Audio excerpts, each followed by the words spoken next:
ñoo ngi leen di nuyu di leen ziar di leen baalu àq di leen baalu àq surtout ci retard bi ndax ni ma ko waxee respecter heure dafa bokk ci respecter sa bopp te yéen ñii di ñëwatu góor gi waxuma leen ñun suñu temps waaye seen temps fi ñu ko teg ëpp na kon nag ngeen baal ñu si tali baa xawoon xat ah ñoo ngi leen di ndokkeel ci koor gi xam naa sama ñaari mbokk yi moom lu ñu wax rek ñu ne la voix du Colisée waaye xam naa moom leçon ya desee moo ko xam naa dañoo ragal a tari waaye macha allah ndax njëriñ lu mu ndaw ndaw avancement la te avancement lu mu ndaw ndaw pas en avant la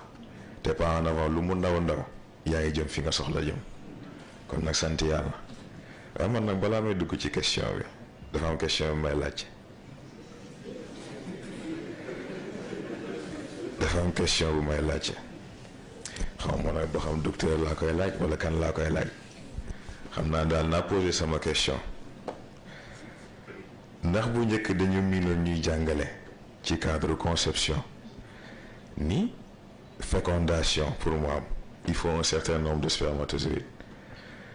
il faut que ñu wër ovule bi ki ci njëkk a am chance dugg moom mooy judd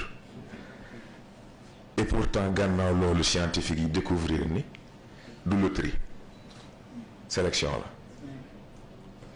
la ovaire bi mooy xool spermatozoïde bi dëppoo ak moom mu ne yow kaay ba pare sécrété substance boo xam ne ñi si des yëpp duñu mën a dugg ci faay bi kon nag léegi may laaj ci foofu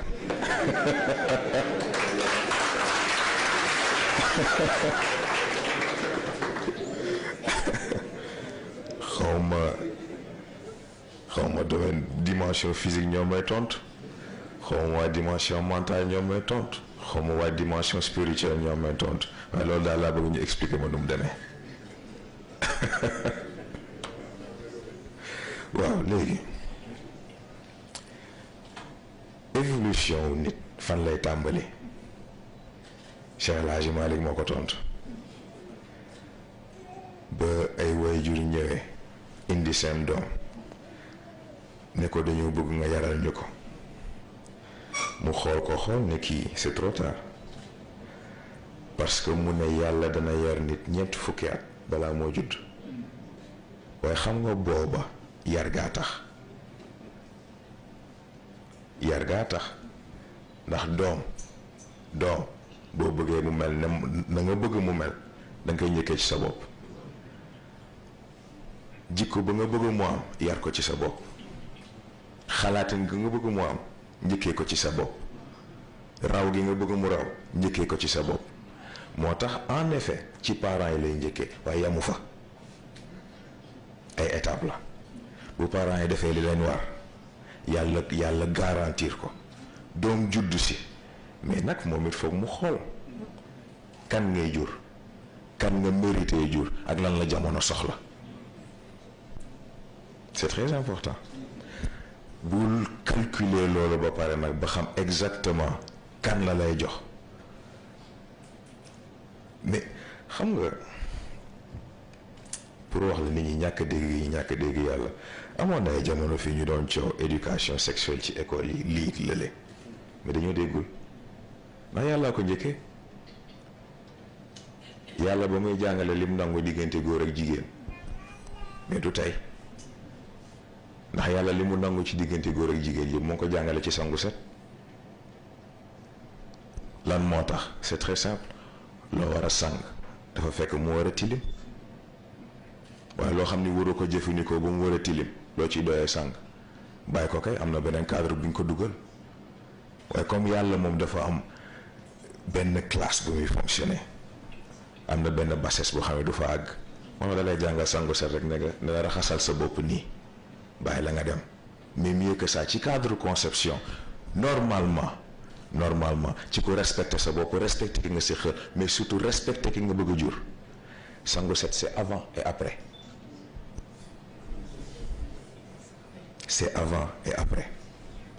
ndax ndegam nit lekk la war a net la war a raxas boppam raxas ay loxo ndax bañ dugal ci biiram lu mu warta dugal masak foofu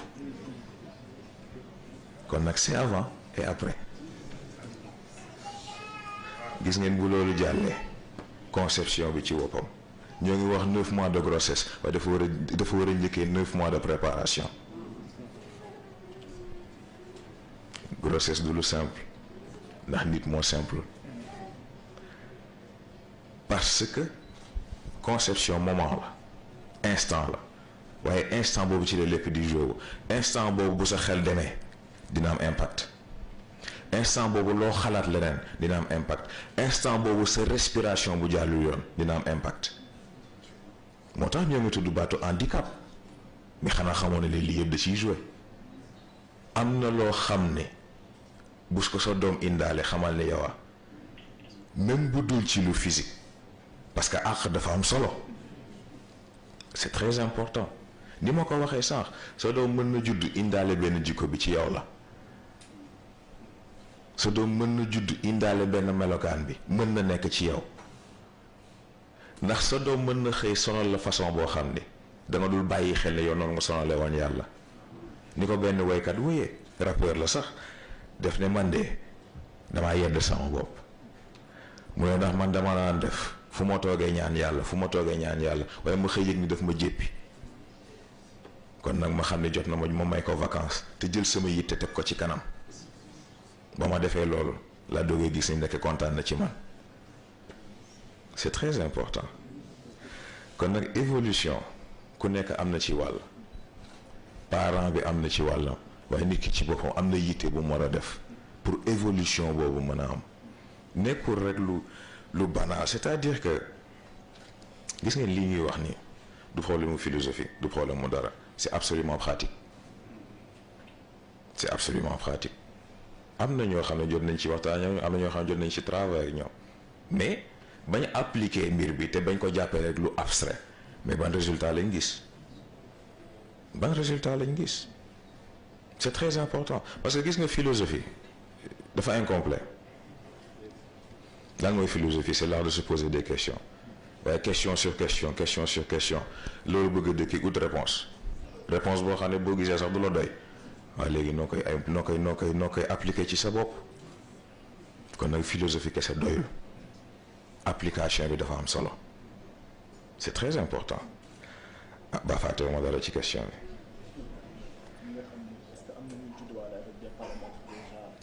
bi ok boobu tamit évolution ñëpp ko soxla naa yàlla ko njëkkee ci boppam ndax xam nga yàlla bu fekkee balaa moo jàpp jullit dëgg laa wax yàlla moo ko nattee ci yonent bi mu fiy jóge fa mu tolloon foofu la teg baar bi et pourtant boo xoolee yonent bi ci boppam baar boobu weesu na ko yàgg na di dem kon nag évolution c'est absolument nécessaire ndax yàlla ci boppam dafa am benn seuil minimum bu mu fixé mbindeef bu respecté wu seuil boobu ci sa cadre développement ci sa cadre puissance ak ci sa cadre xam-xam da lay éliminer recycler la xool nag léegi ci yeneen mbindeef yi ñëw kan moo ci soxla composant yi ndax yàlla pollution rek la bañ c'est très important moo tax liñ ko waxee bi passé doomu aadama moom destin ndax destin raay la boo nekkee doomu aadama da ngay doon ab train tegu ci kawam am na ay arrêt waaye benn terminus la am muy kaas ndax yàlla soxlawul doomu aadama nit la soxla bu fekkee da nga yamale sa bopp nag ci train nga àgg boo àggee ñu xool lan lañ mën a récupérer dem joxe ko koo xam ne moom mën na koo jëriñoo mu jeex tàkk ci cadre nag genre pré-outillement boobu ñu leen di defal c'est que waaw la déedéet la parce que yàlla loo ñàqul mënu la ko fay ce qui veut dire que kon bu ñu gisee ni am na koo xam ne am na lu mu judduwaale bul jàpp ni fii la ko amee am na fu yàlla njëkkee ak moom am na fu mu jiitu am na fu mu jaar am na lu mu ñàq ba am li mu am waaye tamit bu ñu fàtte ne yàlla businessman la foo ne business nag ne investissement, foo ne investissement ne profit, waaye foofu it recyclage bi day ñëwaat ndax yàlla bu gisee ni investissement bi mu def ci yow munoo fexe ba génneel ko bénéfice, ah mais di retirer fonds yi, di retirer fonds yi. te mooy li Serigne Cheikh waxoon ne wàlliyu nit dina judd nekk wàlliyu te du ko gaañoo. foofu rek la dellu. yàlla bu investir ci yow won ko ni équipe gagnante nga, won ko ni résultat di nga ko teg, won ko ni lim lay doyee dana mat,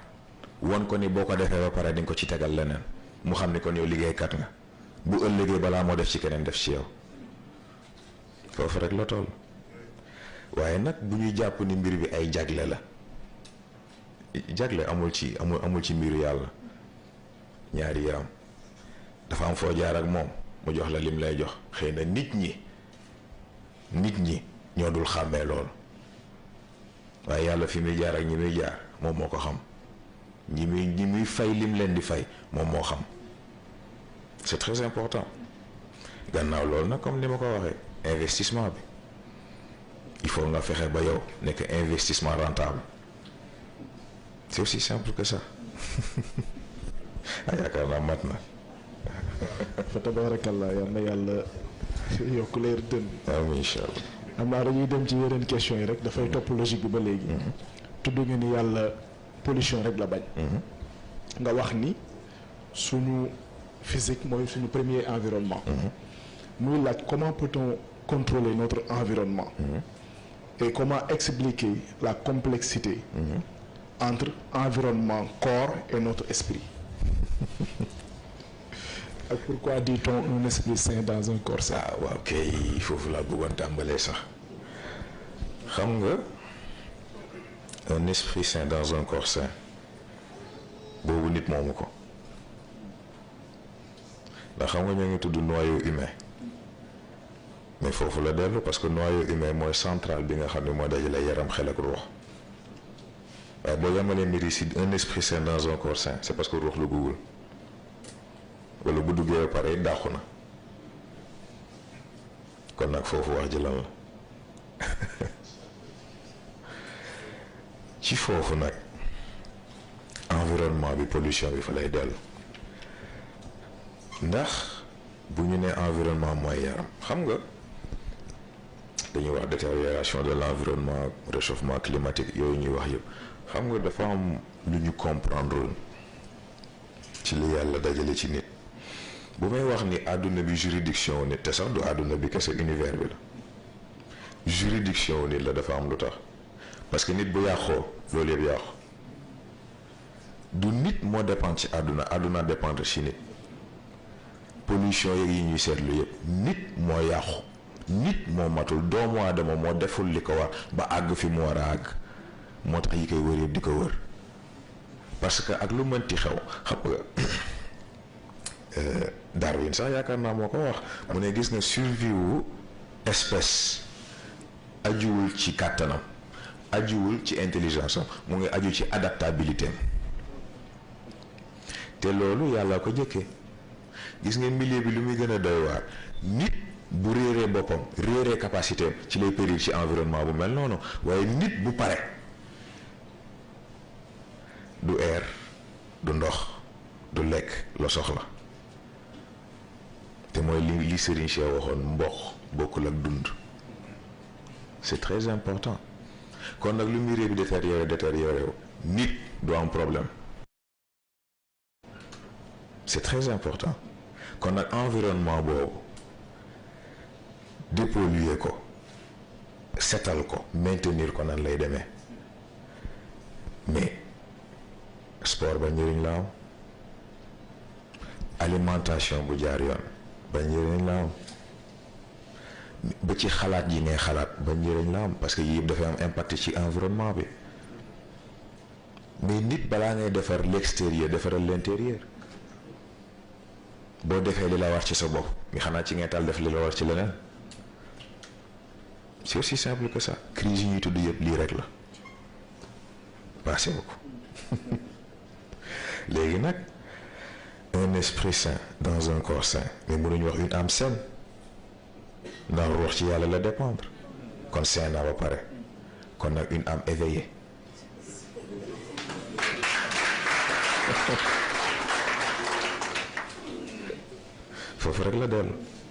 foofu rek la dellu ndax bu yaram matee yaram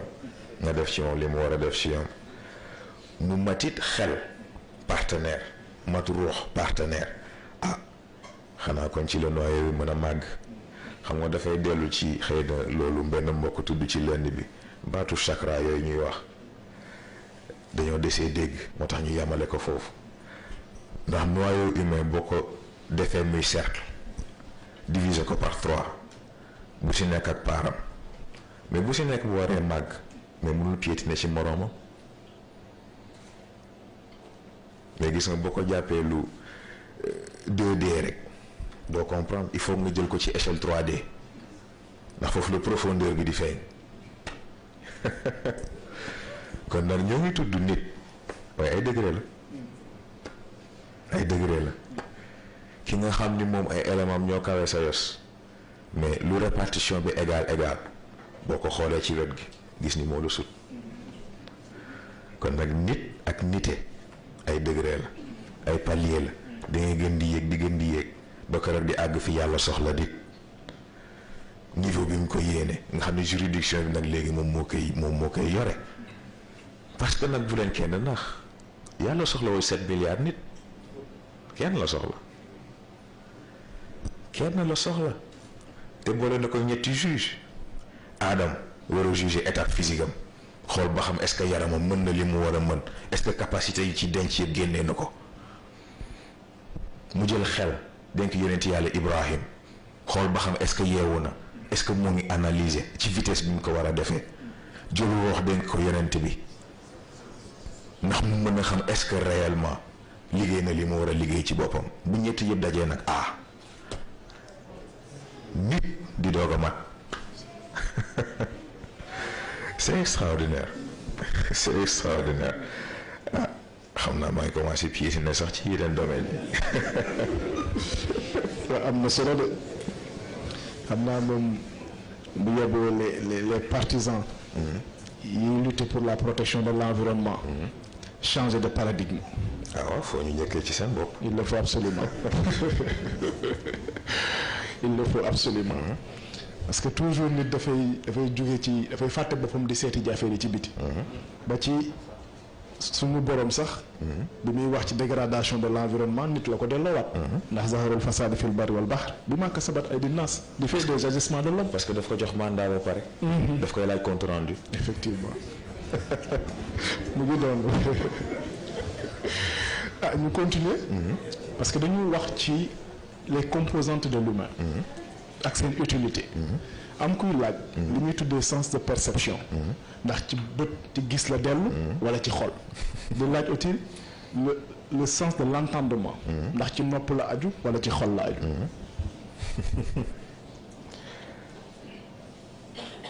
Nikola Tesla moo résoudre problème boobu ndax ci waxam boobu mu ne ñetti chiffres yi bu ko nit déggoon dana xam li ko yàlla dencal mu ne 3 ni 6 ni 9 man wax jooju dama ko déggoon di ko étudier waaye yàlla xam ne góor gi saxuma ci gàgganti beneen affaire la xam nga ne boo nee 3 ne 3 dimensions wu nit yaram xel ak ruux waaye 6 bi kon mooy lan mooy fi bu nekk di abandonner étape initiale am jaxasoog moroomam yaram dootul nekk yaram kese dana jaxasoog xel jaxasoog ruux xel dootul nekk xel kese dana jaxasoog yaram jaxasoog ruux ruux dootul nekk ruux kese dana jaxasoog yaram jaxasoog xel capacité cachée yi nag ak capacité secondaire yi génn est-ce que yéen a ngi comprendre li mu bëgg a wax c'est très important ce qui fait que à partir de là mais maa ngi ciy waxtaan ak Moustapha Ndiaye bii bu ñu demee ba suura di am xet mais kon est-ce que li koy xeeñtu bakken bii la boobu sax sore na ndax bi làmmiñ di tari alxuraan ay capacité wu alxuraan boobu dafa am fu mu yem parce que daf ci am beneen phase boo xam ne nit ñi xamuñu ko te mooy li nga xam ni aaya bi nga xam ni ruux moo koy tari. c'est très important moo tax ayatul kursi bii ngeen miin di ko tari boobu du groupe original bi boobu pièce de musée bi ñu bàyyi ci arche la waaye vrai kursi bi tax ñuy wax boobu aaya bi li koy complété ruux rek ko mën a tari ndax làmmiñ kàddu yooyu dafa diis ci moom bu koy tudd di yàqu kon nag yamul ci li physique yamul ci li charnel dafa am leneen loo xam ne foog mu def intervention pour perception dëgg parce que dafa am loo xam ne dañ koy jaawale xam nga dañuy naan ku nekk ak sa dëgg baat boobu d'accord ma parce que ku nekk ak sa réalité la mën a d'accord réalité boobu ci perception ku nekk la dépendre perception nag ku si nekk ak sa bos boo xam moo xam dafa subjectif moo xam dafa objectif waaye yàlla moom ak lu mënti xew c'est la vérité même kon nag moom doo ko àtte ci réalité ci réel nga koy àtte ndax moom existence am ak lépp lu mu xas ba teg dépendrul ci yow li la neex ak li la neexul dépendrul ci li nga gis ak li nga gisul dépend ci say capacité ak li nga tële moom am na xas na ba am c'est fini moo tax il faut faire la différence ci baat yi comme d'habitude gis dafa am gis-gis am dégg dafa am déggin am astafurlah dégg-dégg am c'est très important parce que dégg-dégg mooy yow ni nga déggee waaye dégg mooy sens ba ca nekk réellement c'est très important dafa jar a xàmmee kon nag foofu perception il va falloir nit paramétrer boppam de façon à ce que du nekk perception bu dépendre nag léegi ci réalité bi mu tegal boppam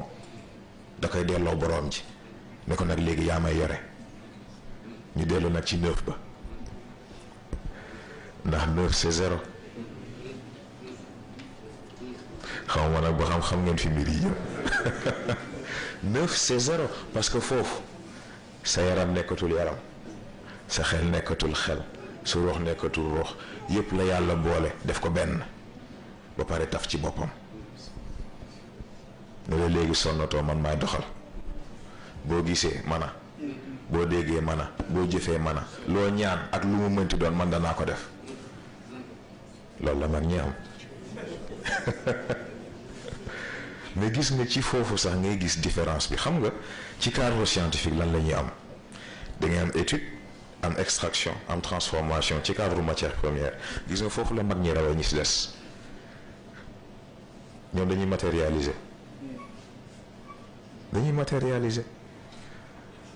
ci sa expérience bi lañ bëgg a def substance bi lañ bëgg a créer téléporté nañ laboratoire bi élément yaa ngi ni taxaw na dajale nañ la ñu bëgg a dajale travaillé nañ la ñuy travaillé tëjaat nañ ko nànk dugal seen poche doxi seen soxla mu jeex tàkk moo tax ku xamul li nga am xamoo ko waaye alors lu ku sàggan ku farloo koy jëriñoo noonu rek la toll. waaw de ku dégg loolu di nga xam ne ndekete question bi ñu doon posé ci rañaanu yonent bi naan ndax ruuxam moo dem wala jëmmam moo dem yaakaar naa yàlla wax na ni ma zaagal basaru wa ma taxa bu ko yàlla di wax xanaa ka muy waxal dafa jàkkaarloog moom beneen bi it buñ ne lahu xalbun iza naamatil aynaani lam yanami te mooy buy nelaw sax xolam mu ngi communiquer ak asamaan ci loolu aussi ñuy laaj ku mel ni Cheikh Ahmed Tidiane Chérif ni impact bi lumière bi doon def ci yaramam ba température am dépassé largement bu normal bi ñuy wax ni daan na dem ba ci mujj di dem boo yëkkatee xëy lan la sax mel ni da nga koy agressé lan mooy def loolu avancée technologique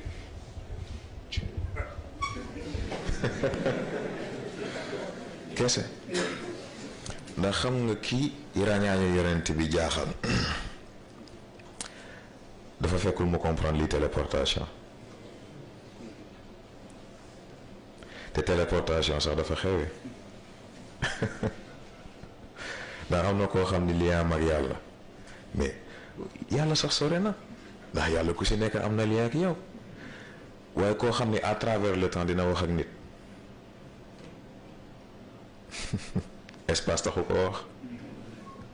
ce qui fait que foofu avancée technologique mooy différence bi parce que ni ma ko expliquer léegi mag ñi ñoom duñu fonctionner ñun ni ñuy fonctionner seen technologie suñu bos dafa bokkoon loolu leen di permettre li ñuy mën a def ñu koy def xam nga Seydina Cheikh mi ngi indi léegi mais moom àgg na ci évolution ak développement am yaramam nekkatul ban métal la looloo koy permettre ruuxam ak na mu toll yaram bi mën ko àttan waaye comme métal moom it dafa mën a garder chaleur beneen affaire la moo tax il faut que système de refroidissement am il faut que système de refroidissement am ce qui fait que nag léegi boo dugalee beneen élément ci équation bi boo indee xëy la mu yàqu dafay déséquilibre le tout lan moo tax loolu parce que yow yaa ngi dégg laa ilaha illallah da ngaa xam moom raisonnement boobu ni muy def ci xolam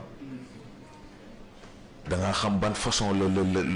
le organisme am di répondre ci loolu da nga xam moom signification bi loolu di am ci moom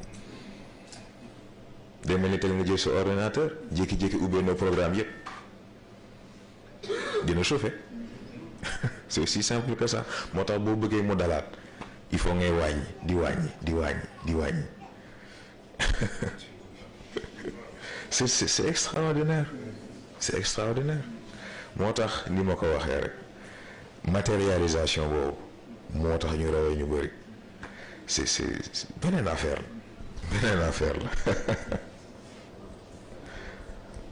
la daa mel ne waxtu bi mu ngi dem waaye dafa am ñu bëggoon rek am na concept yoo tudd donte am na ko ci réponse yi mais peut-être su gënoon mën a détailler technologie boobu nga tudd ci mag ñi technologie bi lan lay doon réellement da nga tudd aussi juridiction bi expliqué nga ko mais aussi noyau humain bi nga ñëwaat ci concept yooyu beneen bi aussi am na ñuy wax ni comme da nga wax góor fii amul soxna du mat li mu war a mat am na ci ñoo xam ne amuñu woon fit mais dañoo bëgg a exploiter loolu mais lan mooy mariage dëgg-dëgg waaw ak foo leen bëggee ma njëkkee ko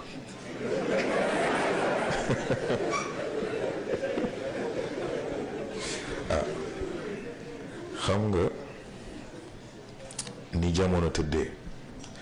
dafa am ñuy jaawale électronique ak technologie c'est-à-dire que tey jii boo nee roue par exemple xam nga roue bu njëkk bant la woon ñu dem ba roue nekk pneu am jante loolu avancée technologique la technologie bi technologie wu roue la mais avancée technologique am na c'est-à-dire que technologie mooy bépp progrès bu am pour améliorer fonctionnement wu nit xam nga ba xam yéen a ngi comprendre li ma bëgg a wax lépp luy améliorer fonctionnement wu nit avancée technologique la loolu yëpp ci technologie lay dugg yaakaar naa boobu bon war na leer parce que xam nga mais yow mën a dégg sax xam nga nañ ko delloo ci téléphone yi xam nga tey ji ko xool Nokia 3310 xool iPhone 12 di nga xam ni différence am na et pourtant même objet bi la téléphone la mais dafa am avancée technologique ce qui fait que même technologie bi la waaye forme yi bokkuñu avancée bi bokkul compétence yi performance yi bokkutul moo tax loolu la ñuy woowee avancée technologique mag ñi nag ñoom seen chance mooy comme ñoom du ñuy jaar ci processus bi nit ñi di jaar dans le sens où du ñuy def étude ci matériel bi def exploitation transformation ci matériel bi ñoom dañuy matérialiser directement boole ko ñoom fi ñuy tibbee ak fi nit ñi di tibbee bokkul ndax ñoom laajuñu yàlla question dañ ko jox seen bopp alors que scientifique yi ñëw dañoo poser question ba pare ndax bëgg yokk seen bopp moo tax fa lañ daanoo mag ñi ñoom du ñu laaj question dañuy joxe seen bopp bu ñu joxe seen bopp yàlla jox leen boppam mu jeex tàkk moo tax li leen di yàlla di baaxe ñeneen duñ ko am moo tax nu mu tuddati waaye transmission bi nii lay demee mag ñi dañuy créer seen technologie buñ ci paree jox malaaka yi ñu fo malaaka yi yore ko buñ ci demee ba beneen war a wàcc ñu jël sànni nit ne ko nit am nit focc ba pare yaakaar ne moo rey golo yépp c'est tout fekk na am na ñu nekk ci seen biir di dox ak loo xam ni waxuma la bombe nucléaire waxuma la bombe H waaye bombardement kinétique sax du moroomam noonu rek la toll noonu rek la toll moo tax li ma wax sànq rek ku xam li nga am da ngay sant yàlla ah yàlla nañ yàgg xam ki ñu am mu des ba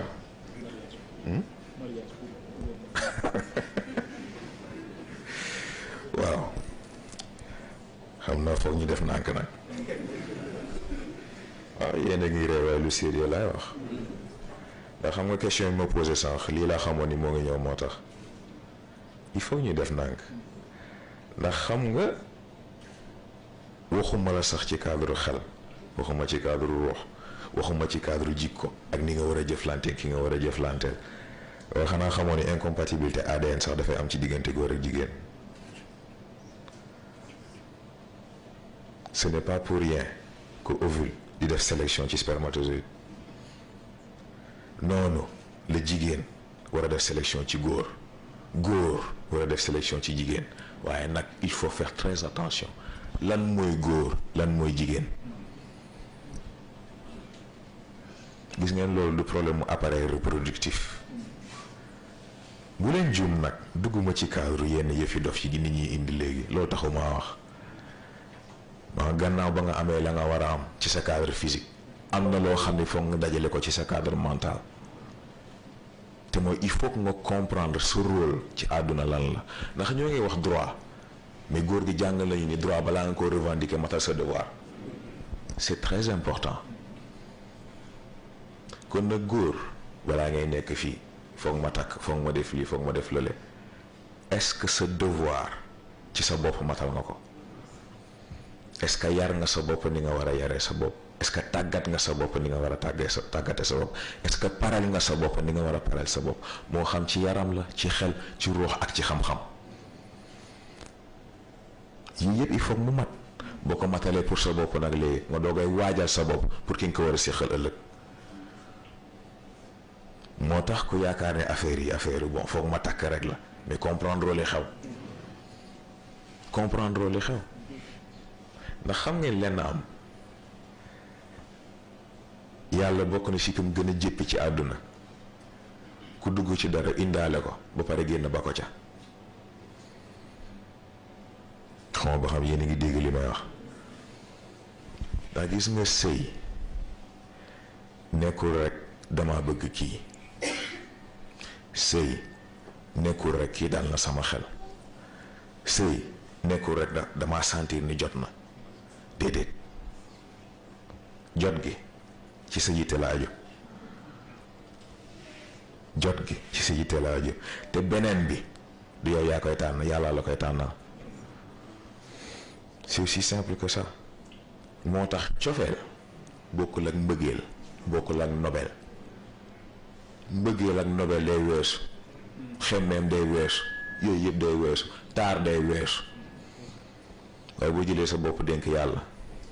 yàlla ne la d'accord mu xool di dox